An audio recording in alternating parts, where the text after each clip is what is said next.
The UN has promised unreserved assistance to the Nigerian government in the resettlement of internally displaced persons affected by the Boko Haram insurgency in the northeast. The promise was given by the UN resident coordinator of the UN system in Nigeria, Fatma Samura. Ms. Samura paid a visit to Channels Television today, meeting with the chairman, chief executive, Mr. John Momo. Both discussed their vision and ideas for Nigeria and partnerships to help further UN developmental programs in the country. During a later interview on The World Today, Ms. Samura said the UN is also eager to see the development of women and youth in the country, leading to economic increase and fulfilling of the Sustainable Development Goals. The UN will be supporting the government, abiding to the humanitarian principle of volunteer return to the areas of origin when safety is restored.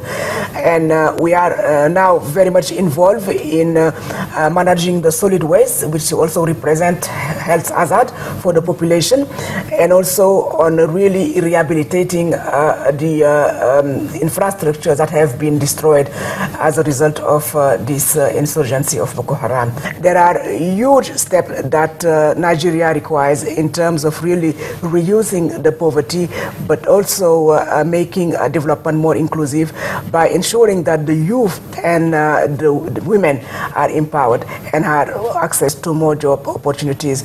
Today, the economy of Nigeria, that is leading the whole continent, is also suffering from several drawbacks, including the dwindling prices of the fuel and the depreciation of the naira, which are making the reaching of this SDG even more challenging for the country.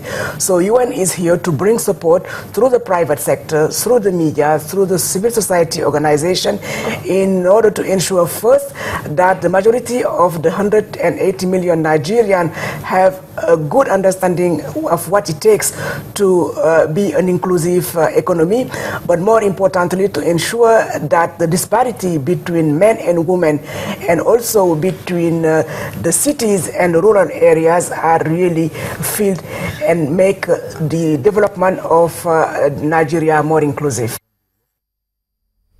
Resident coordinator of the UN system in Nigeria, Ms. Fatma Samura. Let's move on to education. In less than 1 week after students of the University of Lagos took to the streets in protest against scarcity of water and power, students of the Benue State University, as well as those of the University of Port Harcourt in the Rivers State capital, are carrying out a protest of their own. The Uniport students are protesting against an increase in tuition.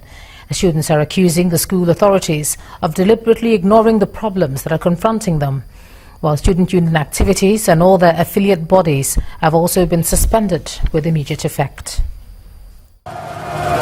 Protesting students of Benue State University, Makurdi, at the entrance of the school campus.